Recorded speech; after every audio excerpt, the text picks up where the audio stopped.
Hello and welcome back to the Rad Dads Podcast, the podcast by dads and for dads. I'm your host, Robert Schilt, joined by my co-host, Salvatore Minervini. Paid co-host By pennies and bourbon and maybe a cigar. This episode, we're going to be talking about family vacations. We understand it's COVID-19, and we understand most people will not be taking a vacation unless you're driving to the shore and maybe renting a shore house or driving to a lake house, something like that. But we want to kind of look at the future and something better than what we're experiencing right now. Or places you've been.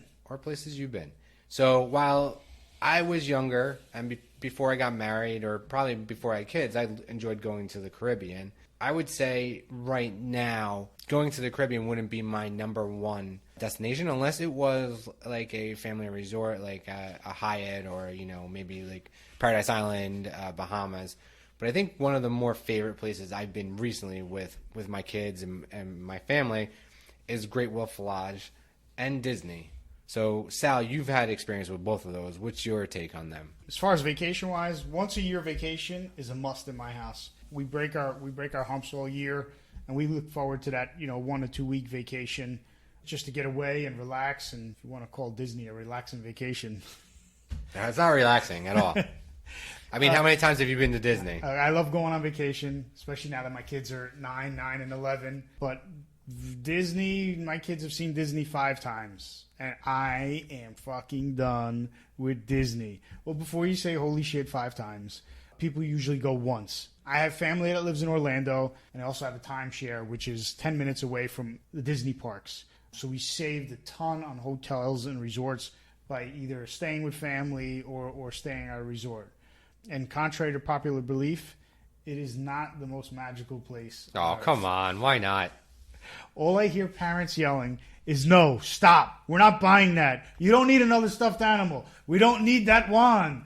We don't want a Goofy hat. Come on, Mom, please. And plus, depending on what time of year you go, if you go in August, God bless you. It is the hottest time of year in Florida, and it is the worst time to be there. You're standing on line for hours to go on rides, and no thanks. It's setting the expectation with your kids, right? But it's then getting overwhelmed with everything that's going on. So for the first time experience, a lot of people do, the breakfasts with the princesses or the lunch. I don't know. We didn't do a lot of princess stuff, but we did go to the Beauty and the Beast breakfast where, it was more, you had to have a reservation. You got into the park early. You could walk around, but you couldn't go on rides. And that was fun. That was a unique experience. I actually never did that before, but 5 freaking times. So, I would say by going 5 times with children, you're probably an expert. So why don't you give us some tips? If you plan it right, if you go the right time of year, which is early on, February, March, when it's not hot, it's doable. But you got to plan. Don't go down there trying to wing it. You need reservations for pretty much all the restaurants. If you go down there thinking, oh, I'm staying at this hotel and blah, blah, blah, we can walk in and have a party of 5, no, that ain't going to happen. At least 2 weeks prior or 3 weeks prior to you guys heading out to Disney, make reservations. I know that's kind of tough because you're going to play it by ear on how your day goes with the kids, what time we're going to get back to the resort. You plan that. You tell the kids, hey, we're going to leave first thing in the morning.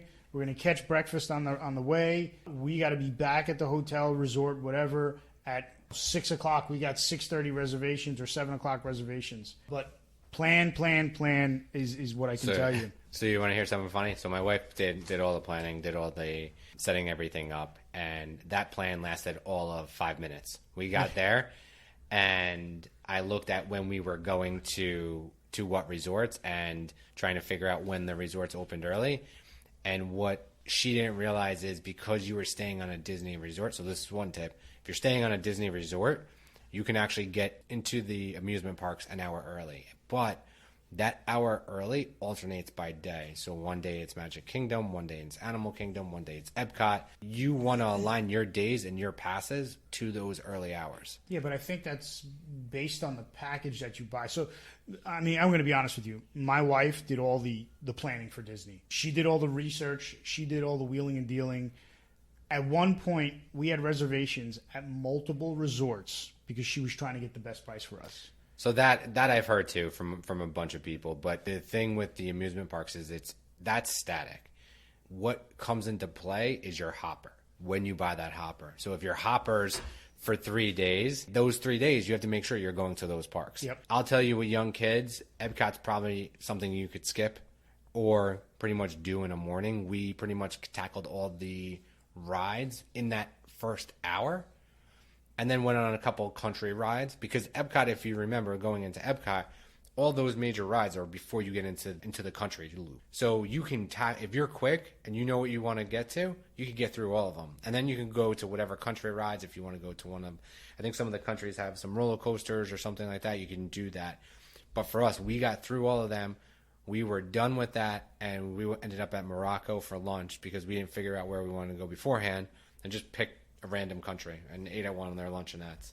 Wear comfortable shoes and comfortable clothes. You're definitely going to need it because there's a lot of walking. So our favorite spot, hands down, you're going to say, well, you have a timeshare. Why don't you stay at the timeshare? We wanted to see what the experience was like on Disney property. So the one year, my wife, multiple reservations at multiple resorts, trying to get the best deal.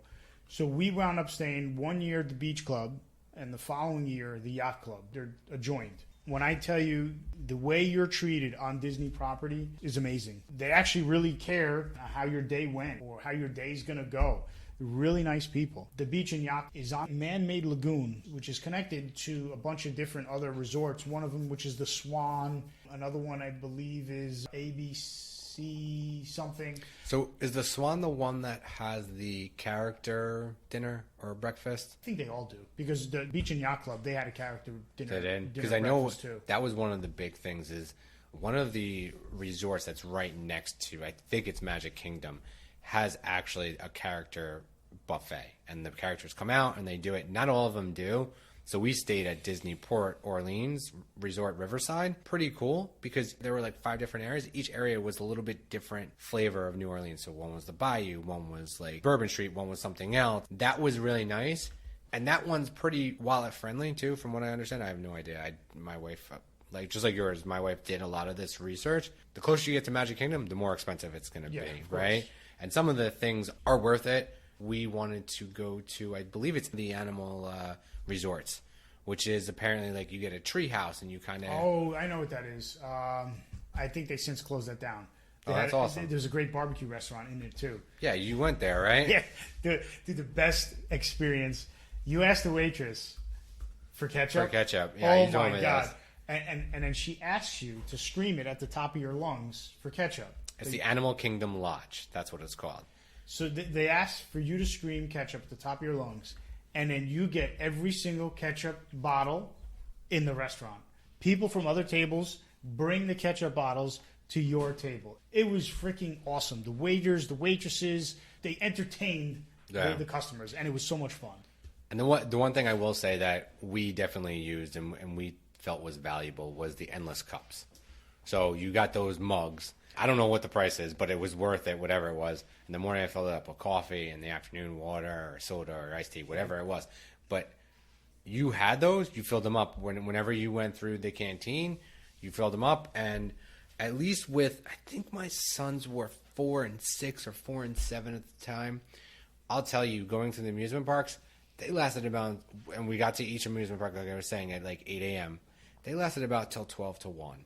And then they kind of got burnt down. Since you had the hopper, you could come back. So what we would end up doing is we would go back to the hotel, go to the pool. And then if they wanted to go back, we'd go back. If not, then we'd hang out. But some nights we had activities, like we did the Peter Pan one that takes you on the boat through the lagoon. Oh, yeah. That one was really cool. It starts out at one of the hotels. Smitty's there, Captain Hook, Peter Pan. I think that's it from the characters. And it starts out with like a dinner, some desserts, and then you take this boat ride, you see the fireworks, you come back, and you get to get pictures with the characters.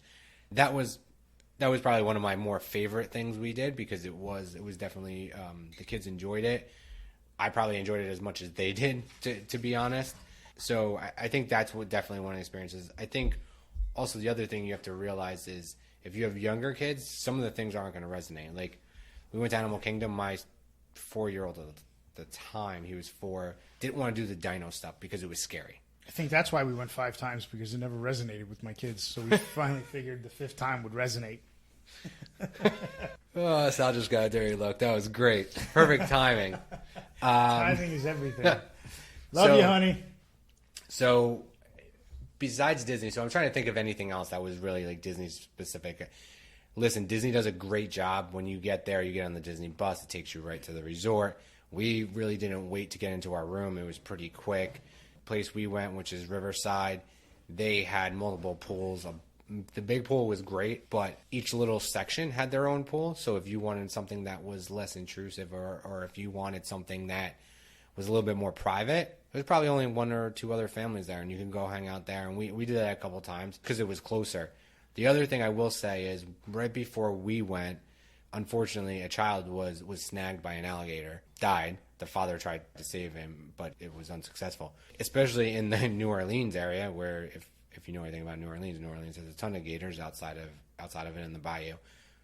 Any of those lagoons, there are gators there, and there's signs that say it. But I think what parents need to, and dads need to, and moms need to understand is you have to keep an eye on your kids. You can't have the kids down by the lagoon, Lagoons, yeah. playing in the water, or even walk. So every time we walked, we would stand to the side, the furthest away from the lagoon, and I would pretty much be on my guard to make sure my children weren't anywhere near it. And God forbid that would have happened. I didn't have to experience it, but you have to do what you have to do, and you're kind of walking next to your kids to make sure that doesn't happen. And listen, I probably wouldn't have thought about that before what happened.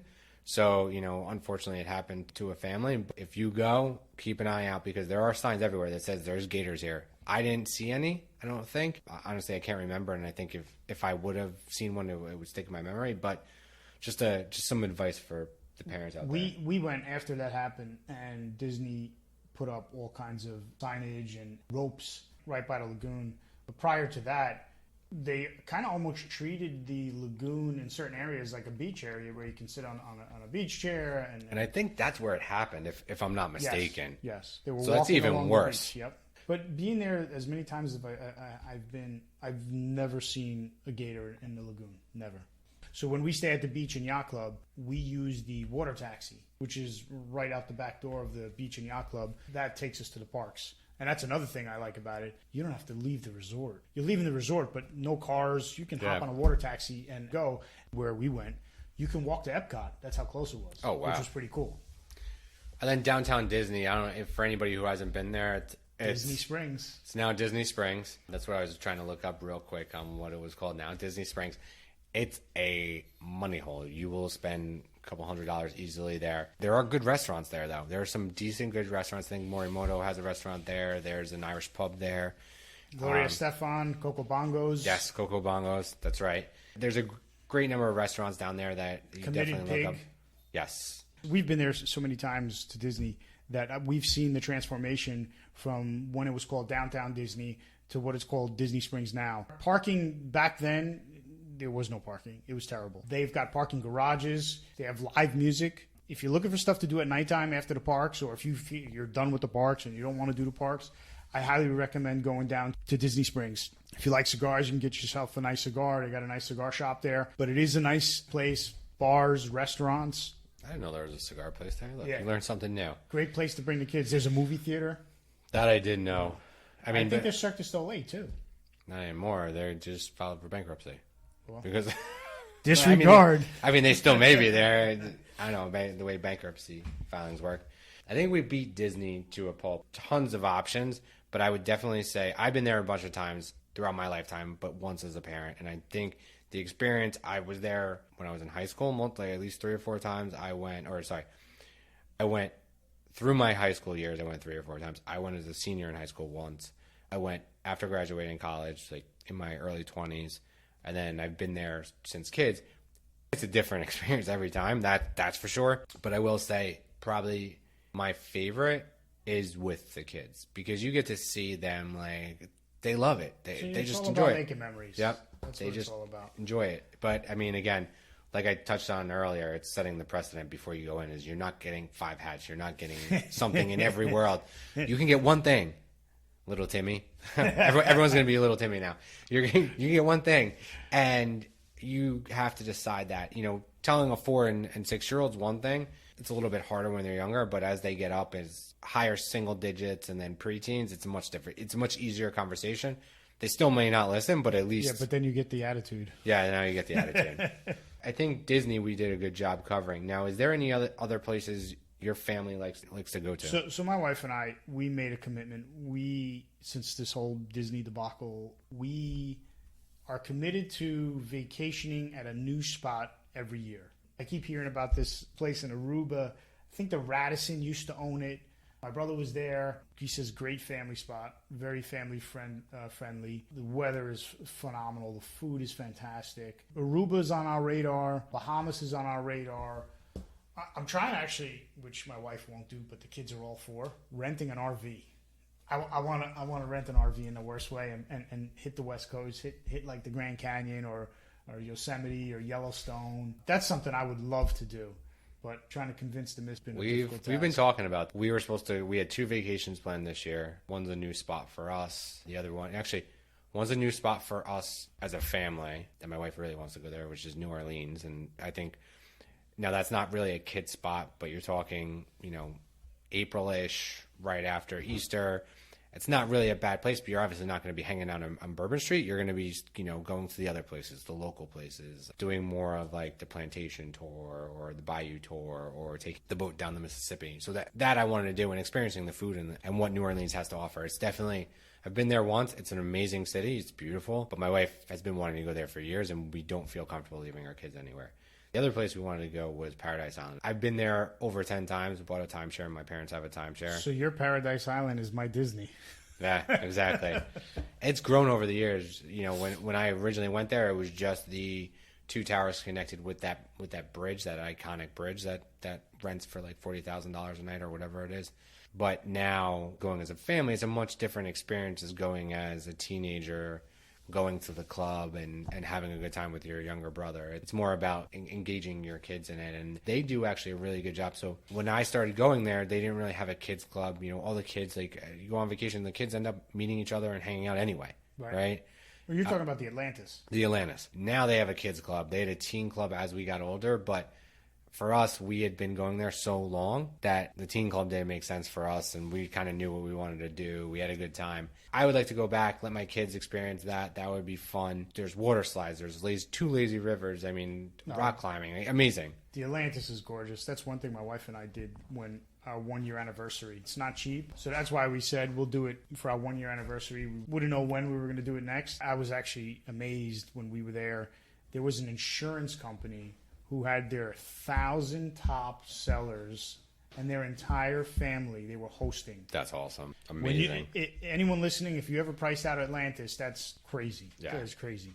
It's definitely a place it's expensive. We fortunate enough to have a timeshare, but we've had a timeshare since they've opened. You want a Disney timeshare? You want to switch? No, definitely not. We were actually talking about that off air, about timeshares and how that works. So we're lucky. It's definitely a beautiful place. Don't buy a timeshare. It's tough because you can't always get there. And now with COVID, no one's getting there. So I'm not getting on an airplane anytime soon. I think your RV idea is probably the best idea, or go camping, which is I'm entertaining. I mean, think about it. RV. You kind of control your environment.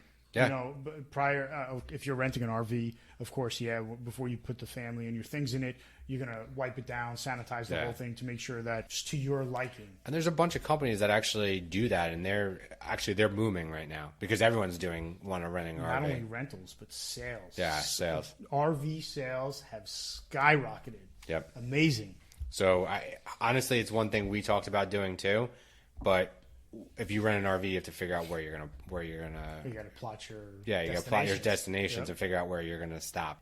That's definitely an idea. It's one thing to do, and it keeps the family out of anything that's not like I'm not going to a hotel. There's no way I'm going to a hotel anytime soon. Like I said, you control your environment. Yeah. Like most people with RVs go to campgrounds. Yep. What are you gonna have? You'll have some camping chairs. You have a fire pit, and you're sleeping inside the RV. When I pitched the idea to my wife and my kids, I've been pitching this to my wife for years. For years, it's no. When my kids heard, we can watch TV and sit in the back on the couch and lay down in the RV while you're driving, I said, yeah. It's not cheap either, though. Have you looked at them? They're as expensive as a hotel. Yeah. Well, no, I think a lot more. Yeah, some of them are more. Years ago, I think I looked at the price, and I think it was like $3,200 for a week Right now, I would pay it. You have to vacation. You have to do something. You have to get out. And I don't know. It's tough right now. I'm trying to figure out. I'm taking a day here and a day there, but that's not a vacation. That's just like resetting yourself, Yep. right? You know, you want to be able to spend time with your family and have a vacation. I agree. You have to do one major vacation a year. But I know a lot of people's opinions is, well, with COVID, I'm home already. So what am I going to take a week? You know, why am I going to take a week? Problem is you should take a week because this is not going to end. It doesn't look like it's going to end. So You need to disconnect. You need to put, if you got your work laptop, turn that thing off, put it in the closet, and don't look at it for a week. You need to disconnect, connect with your kids. Yeah, you're home with the kids and you hear them in the background fighting, giggling, whatever, but there's no bond there. You're not doing like, you know, you're not playing a game with them, or you're not in the backyard swimming in the pool, dunking them and throwing them. Yeah. So it's different. We have to once a year go on a vacation. now, did you guys decide where you're going this year? Yes, we're going to go to my summer house, which is attached to my winter house. So that's the pool in the backyard? Yes, Yeah. we got a pool, so I mean, other than a day trip to the beach, you know, Yeah. that's about it. Now with the new numbers, we're not going anywhere. Our state, New Jersey, if you are traveling to New Jersey from, I think there's a list of 8 or 12 states, Yeah, it keeps growing now. it's a mandatory 14-day quarantine. Yeah. And North Carolina, South Carolina, Are on there. North Yeah. Carolina, South Carolina, Florida, Arizona, is a bunch of them. But if you come to New Jersey from any of those states, it's a mandatory 14-day quarantine. We may do a shore house in New Jersey. Not keen on that either. It may not be a bad idea to rent an RV. Sal's saying, like, you know, everyone disconnect. I know it's hard for some people. If you disconnect, and if it's an emergency, call me. Yeah. That's fine. I'll have my phone, but I'm not going to be in a place where I can actually do anything about it. So I can give you my input, my suggestions. I'll have my computer, but I'm probably not by it. And now with COVID, everyone's home and you're by your computer. Now is the case where if you're taking a vacation, you really should be taking a vacation.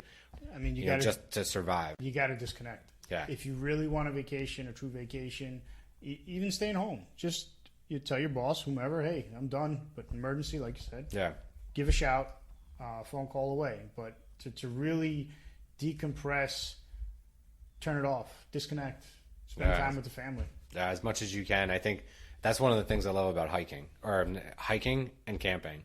Hiking, most of the places you go hiking, you don't get service. Yep. So you're alone with the people you're with, whatever you're carrying, and that's it. Camping, so I went to my buddy from college has a campsite out in the middle of Pennsylvania somewhere. I have no idea where.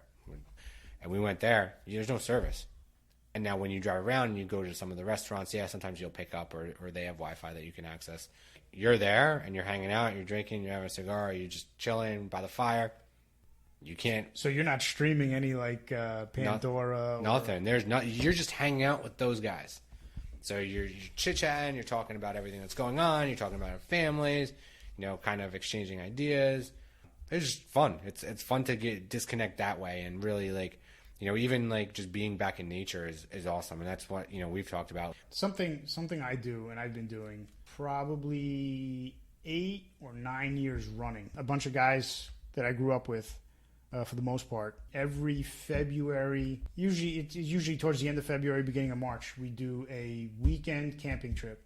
We go to a same spot in Jersey, Friday night, Saturday night, come home Sunday. And it's disconnecting. We're eating, we're hiking, smoking cigars, shooting the shit, but it's decompressing. It's getting away. It's just sitting around a campfire and just, you know, sipping your favorite drink, you know, beer, bourbon, whatever. It's fun. It's relaxing, and we look forward to it every year. I mean, I think it's not. This year will be 9 years. That's crazy. Yeah, That's awesome. This coming year will be 9 years. We did something like that in college. We used to go every year to one of my buddies' cabins. I love it. I actually thought you went to Pennsylvania because all the campsites I always think of are in Pennsylvania. And when I say winter camping, it's a cabin. We have a wood burning stove inside the cabin. For the most part, we're outside all day. We cook breakfast. Well, we cook everything outside because you're not allowed to cook anything inside the cabin. Nightfall, we go inside. We turn the lanterns on, turn the wood burning stove on, and we play cards. We listen to some music. Exactly. We bullshit. You know, it's fun. It's a really good time. But if there's anyone listening and you want to, you know, share with us places that you've been and some of the experiences you've had, we'd love to hear it. Yeah, definitely. So is there any other places besides the Aruba and the Bahamas that you talked of is a good family vacation spot? that you've been to. That I've been to. I mean, we've done Kalahari in Pennsylvania. It's a water park, 200 and some odd thousand square feet of water parks. It's fun. It's not cheap. My kids love it. Now, especially now that they're taller, can go on majority of the rides. Yeah. Whereas when we first started going, I think we've been there 4 times. When we first started going, they were limited to the amount of rides that they go on. But now that they're taller, it's a fun park. I know you go to Great Wolf Lodge. Yeah, we went to Great Wolf Lodge.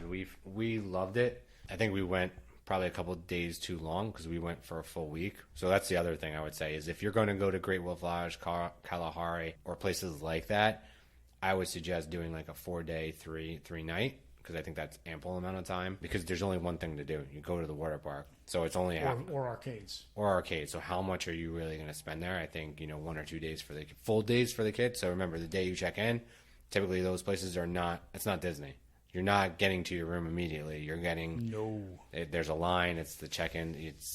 It's much different customer experience. And then the day you leave, you're traditionally leaving in the morning. So that's why I say 4-day, 3-night, and just get out of there. You have 2 full days there. It's a fun time. The first day, the kids figure out what they like. Second day, that's pretty much all they're doing, and they enjoy it. My 2 boys loved it. Wanted to go back this year, and we pulled the plug because of everything that's going on. But we will definitely be back because it's a lot of fun. I know my older guy loves the water, so that that's why we choose places like that. So if your kids enjoy swimming or enjoy water slides, I would highly recommend one of those places or a place like it. So I don't have any other places that I would recommend. The only other things I know, there's like Hyatt family vacations, which I did when I was a kid. All the kids go there, they do this, they do the exercise. Yeah, okay. They do the activities. Sounds like fun. And the parents can do whatever they want. It's nice. See, I would never do that.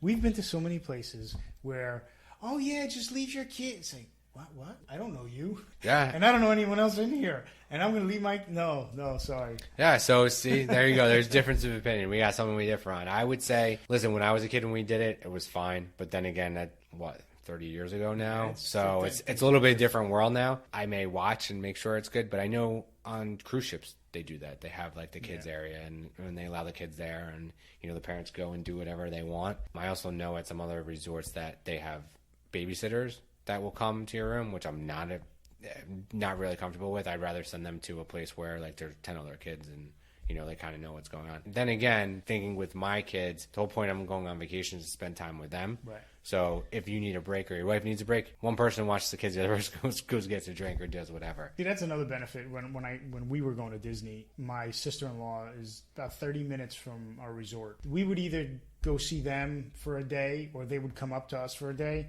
and she would tell us if they came to see us. Then my mother-in-law was with us. My mother-in-law would watch the kids, and then all the adults would go out. We'd go down to downtown Disney. Yeah, and hang out at the bars and restaurants. When we went to Disney, my mom joined us for a couple of days, and that was nice. But I think we've kind of beat that to a pulp. I think if anybody has a vacation spot that you want to like bounce off us or tell us about, and we can share with our followers, that'd be great. We'd love to hear from you. I'm always looking for a new place to go. Let us know your experience, how you liked it. We're always up to trying new things. For dad lesson number 4, if your children are in Boy Scouts or Girl Scouts, right? Girl Scouts. My daughter did it. Yep. One of the ideas or one of the things that Sal did was use lead tire weights for the Pine Derby cars. One of the things I did which was very interesting, is I used the circular weights, put them on top, and then put weights at the bottom. So they looked like, engines shooting fire out the back, like almost like the Batman. Yeah. Right? That's what I envisioned. And then, so it pushed it down because I drilled them into it. And then at the bottom, I put additional weights on it. Now, listen, I'm not the most handy guy, and it didn't look amazing, but we took 4th. So, did something that right. matters, right? Yeah, it did something right, and it was the only year it was the only year he did Boy Scouts. It was great. If you do the Pine Derby, it's fun. The parents do most of the work. The kids have fun, and what happens is, they get competitive. They were definitely talking some smack for 6 and 8 year olds or whatever they were, but it was fun. They had a good time. It's when those Pine Derby happens, it's great. But it's bonding that you can. I bonded with my daughter when I was doing it with her. It's time well spent. Yeah. You introduce them to tools like power tools. I introduced my daughter to power tools and the weights and stuff. Yeah, definitely. My son had a good time doing it, and then we painted it. We took some spray painted downstairs, and we enjoyed it. I think that's pretty much a wrap. Thank you, everyone, for listening. Be sure to tune into our next episode where we talk about when to stop big birthday parties or huge gatherings. If you like what you heard, share with someone you like or maybe someone that you dislike. If you have any questions, comments, definitely would love to hear on your vacation spots. Give us some feedback. Hit us up at the raddadshow@gmail.com. That's the raddadshow@gmail.com. It's a wrap.